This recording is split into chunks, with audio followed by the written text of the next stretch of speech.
Falcons' seventh round offensive tackle Jack Nelson is a developmental project that combines the skill sets of Jake Matthews, Kaleb McGary, and Storm Norton, but not in the way that you think.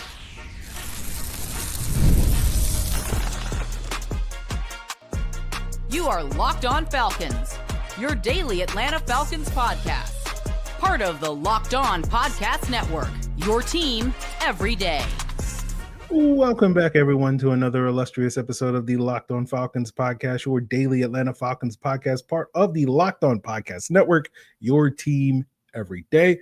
And if you don't know me, I'm your very humble host, Aaron Freeman, a.k.a. Mr. Drew, a.k.a. the iron that sharpens the iron, a.k.a. Mr. a.k.a. And I've been covering the Atlanta Falcons for almost 2 decades, formerly at FalcFans.com, RIP. Still going strong in this illustrious podcast. Been podcasting for well over a decade, and I appreciate each and every one of you that goes strong with me as everydayers. That means you make this podcast your first listen each and every day. And all you got to do to become an everydayer, subscribe or follow for free on YouTube or wherever you listen to podcasts. So today we're doing our comprehensive breakdown of Jack Nelson. We'll look at some NFL player comparisons, a timeline for his development, and whether or not he has guard flexibility. I know this has been a long time coming. I know initially when the draft ended, I was like, I'll be able to get all 5 of these profiles done by middle of June, and we'll have lots of time to do stuff. And then once June hit, I kind of, slowed down my film grinding to a grind halt. So now we're finally getting this Jack Nelson profile before July. So at least we're getting that done. But let's get into that biographical information on Jack Nelson.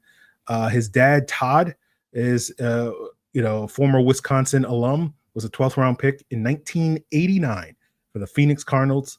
And yes, kids, the NFL draft used to be more than 7 rounds. It's only been 7 rounds for like the last 31 years. But because of his dad, Jack Nelson was born and raised in and around Madison, Wisconsin. He was the number 2 overall recruit coming out of high school in the state of Wisconsin, which is a state well known for producing some very good offensive linemen. You may have heard of some of them like Joe Thomas and Quinn Miners and Ryan Ramchak and Travis Frederick, etc. He goes to Wisconsin as a redshirt freshman, starts at right guard, and then makes the move to left tackle his sophomore year, would start 37 games over the next 3 seasons at left tackle, 13 games at right guard in that first year, making him very experienced with 50 career starts in college, but probably not as polished as you would expect for a player that has that type of experience and coming from Wisconsin's sort of, pedigree and whatnot. And I think when you look at Jack Nelson's skill set, it is reminiscent. He kind of combines the skill set of the Falcons' top 3 tackles and Jake Matthews, Kaleb McGary, and Storm Norton, but it's less a combination of their strengths and more a combination of their weaknesses, right? Like with Jake Matthews, he's not really a good run blocker. He's more of a position run blocker than a guy that's going to really move guys off the ball. With Kaleb McGary, like he's reactive with his punches, his arm length. He has arm length concerns, even though Jack Nelson passes the 33-inch arm length threshold that typically you want in an offensive tackle in the NFL. Like he measured 33.5-inch arms at the combine, 33.75 inch at his pro day. You see several reps on film where he's getting outreached by opponents. And, Kaleb McGary has some of the shortest arms of any offensive tackle in the NFL. And that leads to him tends to be very reactive because he can't outreach guys. And so therefore he constantly has to react to what guys are doing with him. And that allows, longer arm edge rushers to kind of, beat him like we saw Jadeveon Clowney do in that Week 18 game. And I think that's going to be a challenge for Jack Nelson as well. And then like Storm Norton, even though Norton and Jack Nelson, I think, are good enough athletes to work in an outside zone scheme and be functional in that outside zone scheme, they're probably best fit for a gap scheme. And as we've seen over the years when Norton has had to step into the lineup for the Falcons, it usually coincides with their run game struggling just because the Falcons are so reliant on that outside zone scheme. And then Norton, they can't do all the stuff with Norton in the lineup that they can do with like McGary in the lineup, who's very good in that scheme. And I think Nelson is a similar player that is like, he can get by, but is probably not an asset when it comes to that scheme. And so therefore, if you're going to continue to be very reliant on the outside zone scheme, it's going to be a challenge for Norton. But, the other area of concern for Jack Nelson is he spends a lot of time on the ground. which I think speaks to his athleticism concerns because, if you're on the ground, you're not blocking anybody. But let's look at his profile. I wound up watching 13 games across 4 seasons, 8 from this past year, 3 in his junior year, and then 1 each in his first 2 years as a starter. And let's look at his pass protection profile. Over the last 2 years, I counted 45 losses for him. 22% of them were via speed, 36% via power, 16% counter moves, 2% technical moves, and the 24% other, which is mostly stunts and effort plays. Now, I also counted 14 disruptions, and to me, a disruption is basically anytime there's like a negative outcome for the offense. So I'm only counting sacks, hits, and what I define as pressures.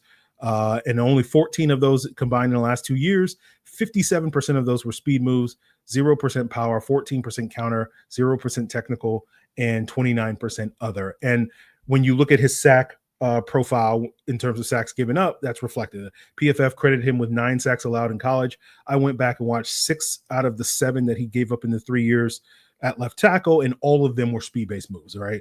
3 were chop moves, 1 was a cross chop, and 2 were just pure speed, where a guy was able to beat him to the corner and bend under his punch and whatnot. And so I do think speed is going to be a challenge, but we'll circle back to that. Let's talk a little bit more about his run blocking profile. I graded roughly about 45 to half of his run blocks over the last 2 seasons, various types of run blocks. I based, you can see on your screens if you're watching on YouTube, 2 columns where I have the grade that he gave, and then what percentage of those plays were positive grades. And the grade is based off of a 5-point scale where you grade a player from a -2 to a +2. And basically, anytime you hit a 0 or above, you get a positive grade. So think about it from like a pass-fail basis. And if you hit a 0 or above, you hit your assignment on that play. And so you had a passing grade on that. And anything below that, a negative grade, is a failing grade. And so for the most part, he passed a lot of his grade. He hit most of his assignments, his reach block, his grade, his reach blocks, his down blocks, his combo blocks, second level blocks, pull blocks. He graded out in terms of hitting his assignment over 90% of the time on all of those, 86% on kick out blocks, 77% on miscellaneous run blocks, and then 57% on screen blocks. But the positive grade is where like he's actually, getting a key block or a pancake, or he shows good technique. And you have varying degrees of that. Like the reach blocks, 66% of positive grades, and he was really good on backside reach blocks rather than frontside reach blocks. 64% on down blocks. Again, those pin and pull concepts and other gap concepts where he can just kind of get position and down block an edge, and then a teammate will pull around him or whatever. Combo blocks are where him and a teammate, typically the left guard or maybe a tight end, are sort of moving a guy off the ball. And for the most part, he graded positively on those situations. Although I did feel like Wisconsin's left guard was generating more of the power and movement on those blocks than necessarily Jack Nelson.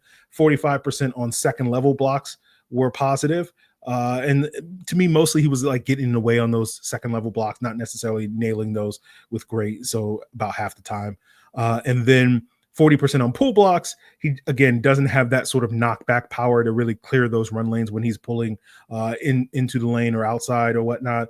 35% positive on miscellaneous run blocks. And again, these are more like when you need him to move a guy off the ball, and he doesn't necessarily do that at a high level. He's not really great at driving his feet and really generating that sort of road grading power. 29% on kick out blocks. And again, that's more of those front side zone blocks that you have where, he can get in the way, but similar to what we see with someone like a Jake Matthews, he's not really getting movement on those. And you're seeing oftentimes guys, those edge rushers are able to set the edge against him because he's not really, executing those blocks at a high level.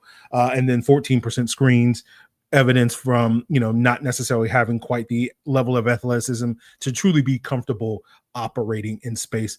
And then the other thing that stood out watching this film was the penalties, right? PFF had him flagged 32 times across his NFL career. I saw 6 penalties in the games I saw, in the 14 games I saw, 3 holding calls, 2 false starts, and 1 illegal block. But there were also 2 times where he probably should have been flagged for a false start that he didn't get flagged for. And so in the roughly 600 or so snaps I watched him play, that would basically break down to officially about 100 snaps per penalty, 106. But if you factor in those 2 non-calls that should have been called, that would lower it to about 80 snaps per penalty. And looking it up, in this past year, the NFL average offensive lineman was penalized about once every 140 snaps. And so over the course of Nelson's career, he was penalized, according to PFF, once every 99 snaps. And that's well below what the NFL average is. And obviously, it's only going to get harder going from college. So I do think there is a legit concern that Nelson is going to really struggle with penalties, in addition to some of the other areas of concern, like, when he holds up in pass protection. I think speed is going to be a problem for him. That showed up a lot in the Alabama game this past year. And I think he's also susceptible to power. Like, his anchor could be better. And some of that is related, right? Like, I think with Nelson, he's going to really have to improve his technique, right? Like, you look at a player like Jake Matthews, who is a very technical guy, but he's also like a 9 out of 10 athlete. And I think Nelson at best is probably a 6 out of 10 athlete, and probably more likely to be like a 5 out of 10 athlete for the offensive tackle position, just kind of average at that spot.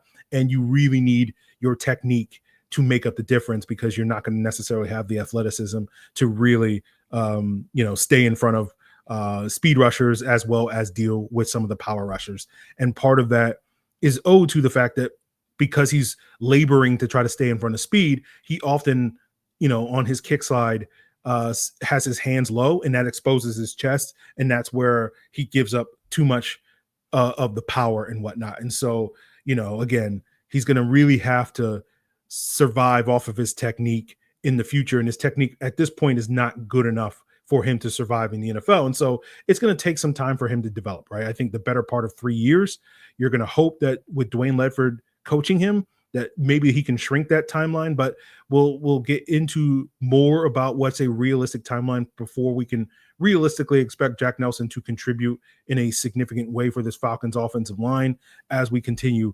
today's Locked On Falcons.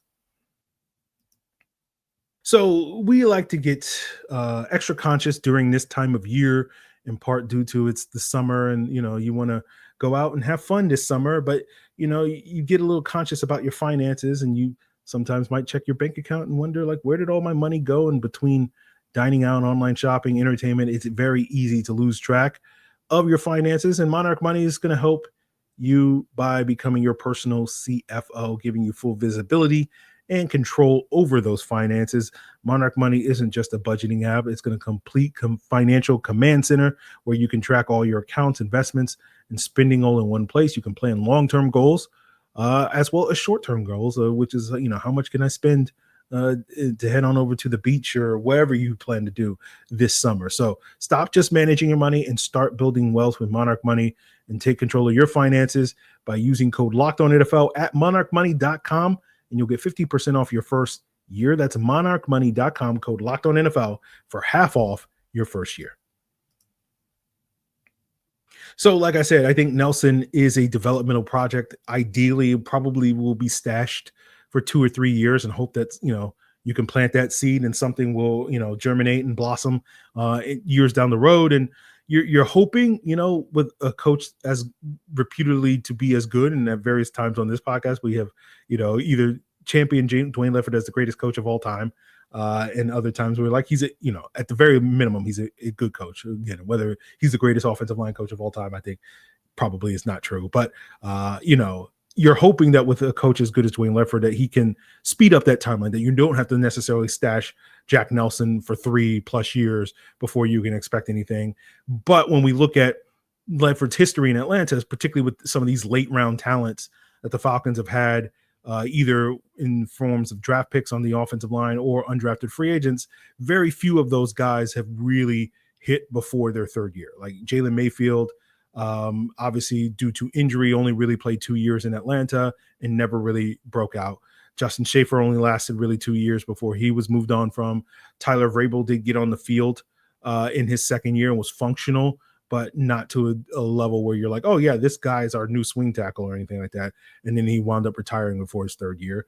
Javon Gwynn, we haven't really seen much from him in his first 2 years, and we're hoping to see something from him going into this third summer this year. you look at Ryan Newsel as the biggest success story, and it was really Newsel's third year where he was able to come in and be that solid injury replacement for Drew Dalman back in 2023.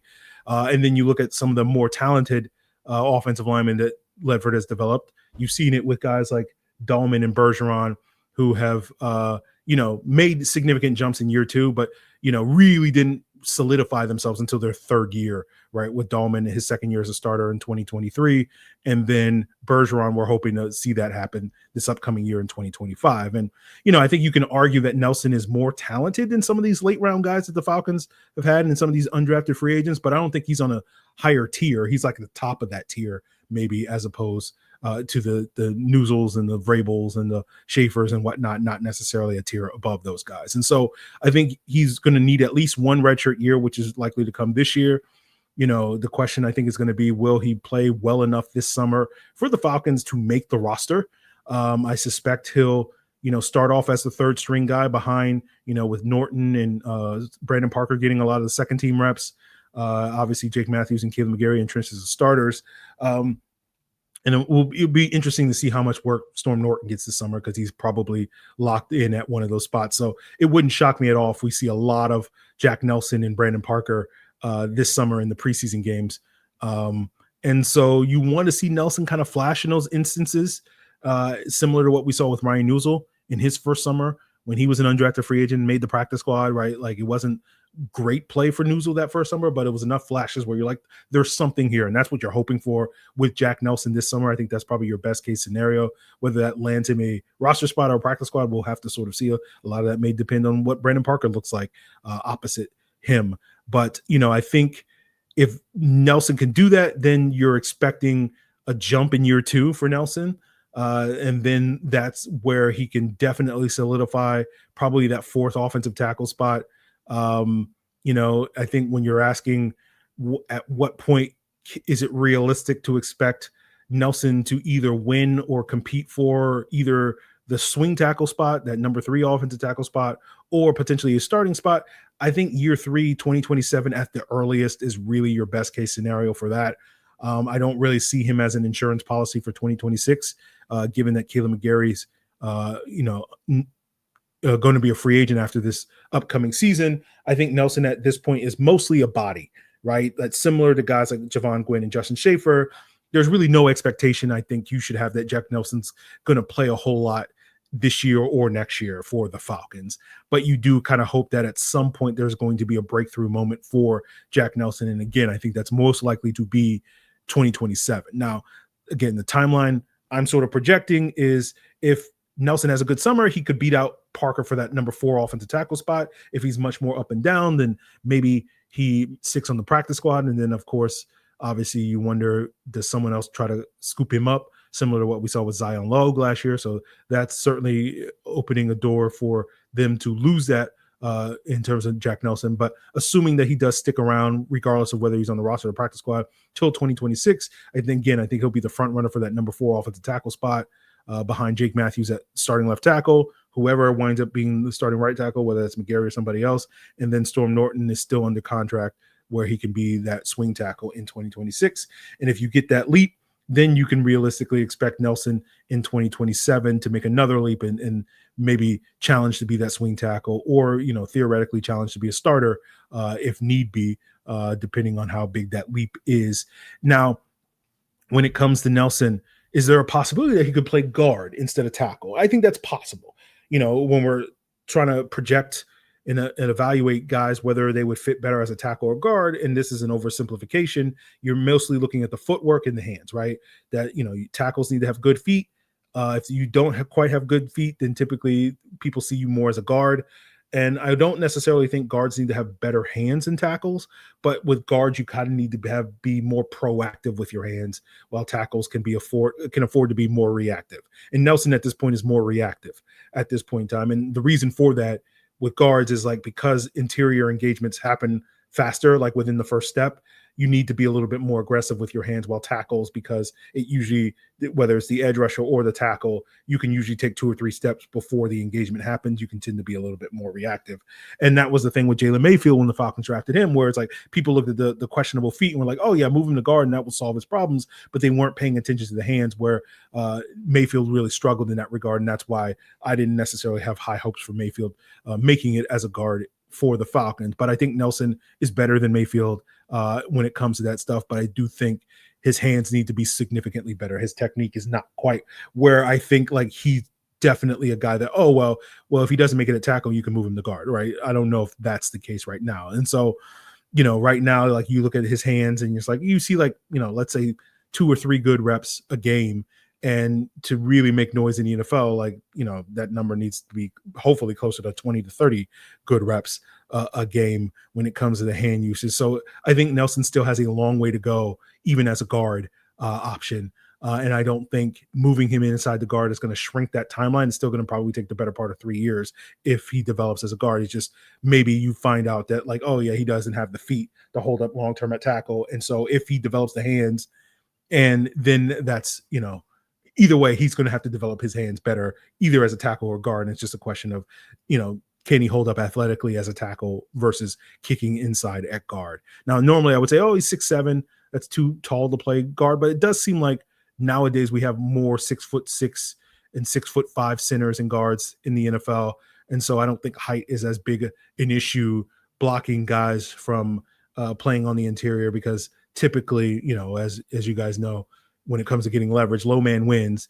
And when you're dealing with a lot of, D tackles that are like 6'3", 6'2", being 6'7" is actually a disadvantage for you. While when you play tackle, being 6'7" is an advantage for you when you're dealing with a lot of like 6'5" and long edge rushers and whatnot. So, I think Nelson has the versatility to be able to play multiple positions, but again, I think this summer he'll spend the bulk of playing offensive tackle, and we'll just have to find out, can he hold up athletically as a tackle in order to maybe say, okay, in the future we might have to move him to guard. But again, like, I don't think it's as simple as as maybe some people will term it. It's like, oh, well, if he can't play tackle, just move him to guard and he'll be fine. Like, that's an oversimplification and probably not accurate. But we will wrap up today's episode talking about some NFL player comparisons, looking at some various offensive tackles that we could see Jack Nelson's career mirroring here in Atlanta. And we'll get into all of that, guys, as we wrap up today's Locked On Falcons.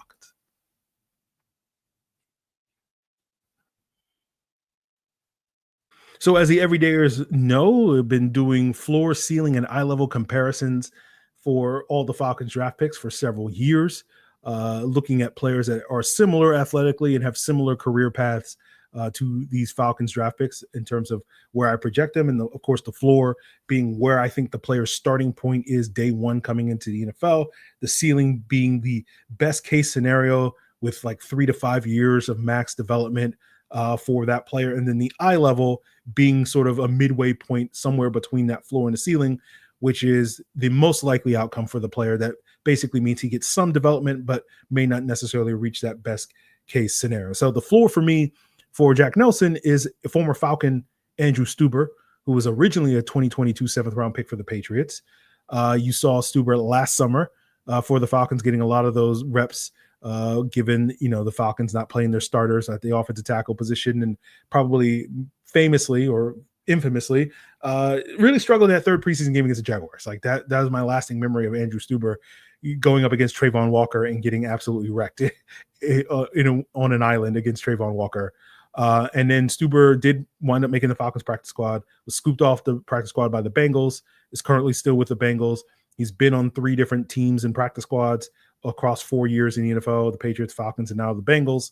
Kind of a journeyman type of player that is good enough to bounce from camp to camp, will flash enough that you will sit there and say, like, oh, well, we should keep this guy as a practice squad guy because there's some developmental future, but probably not good enough to make the roster. And that's kind of the starting point, I think, at the minimum Nelson comes into the league, which is a guy that's good enough to flash this summer to make the practice squad, but may not be good enough to make the roster. And similarly to Stueber going up against Trayvon Walker, if you put him on the field against a NFL starting caliber edge rusher, he's going to get worked. And so that's kind of where I expect Nelson to start this summer. So I expect kind of an up and down summer for Nelson. Hopefully, there's enough ups that we will ignore some of the downs, but we'll see on that front. Now, at the opposite end of the spectrum, in terms of the ceiling, my comp is Colton McKivitz, the starting right tackle for the 49ers.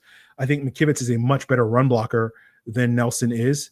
And we'll see if Nelson can improve enough as a run blocker to make this comparison a little bit more apt. But McKivitz was originally a 5th-round pick for the 49ers in 2020, spent 3 years as a backup, did dabble as a guard, as a rookie, as an injury fill-in, but ultimately replaced Mike McGlinchey when he signed with the Broncos in 2023.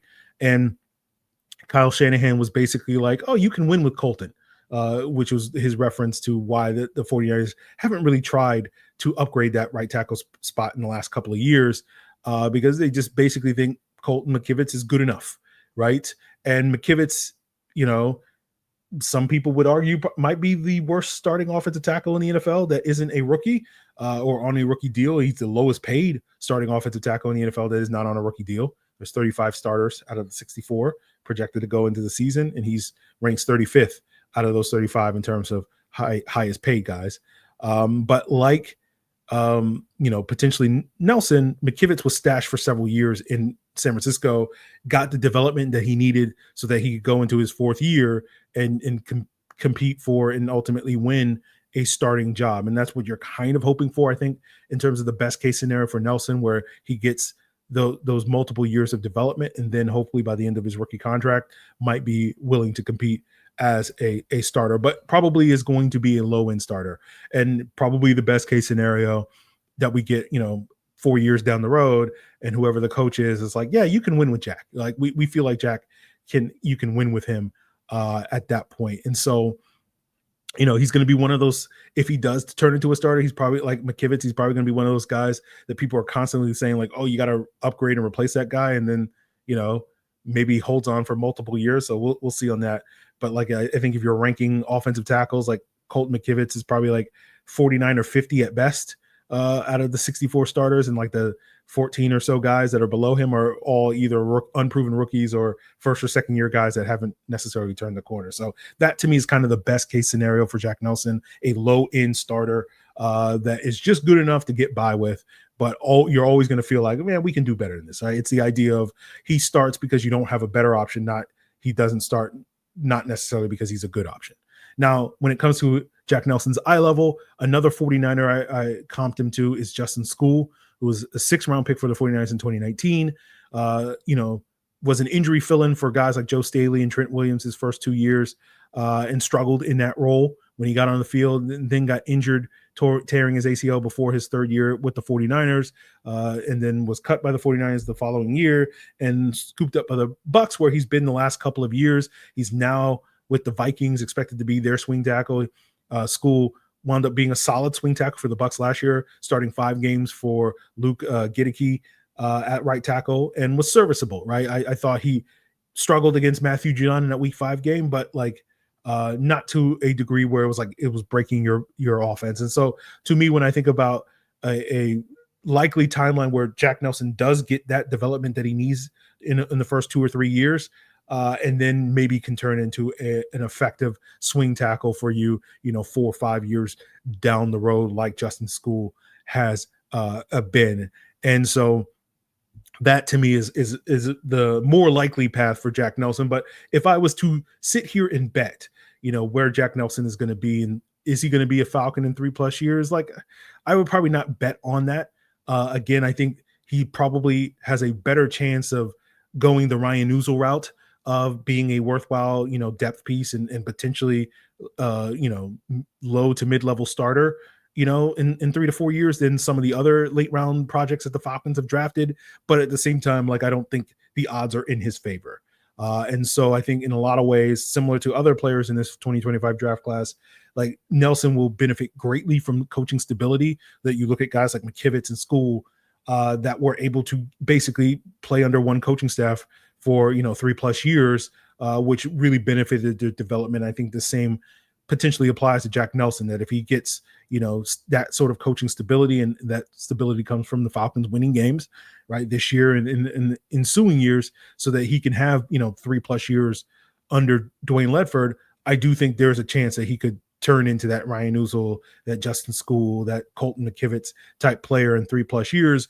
But if you don't get that, then it's hard to really be super optimistic that he's going to be more than just a guy that, similar to some of the other late round and UDFA guys, that kind of, goes the way of the dodo, 2-3 years down the road, just kind of sticks around in the practice squad for a couple of years, flashes a couple, and then winds up just kind of being a journeyman that bounces around the NFL for several years, similar to Andrew Stuber. So we'll see if Nelson, how Nelson comes out of this. But again, I think there's valuable tools worth developing with him. You just kind of plant the seed and you hope in 3 years it germinates into something worthwhile for the Falcons.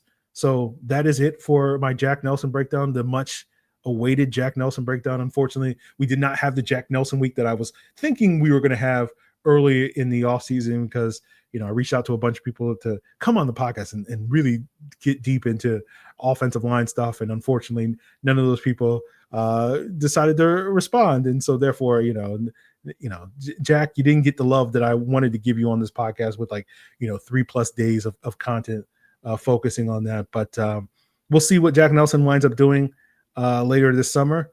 And that is it for our draft pick breakdowns.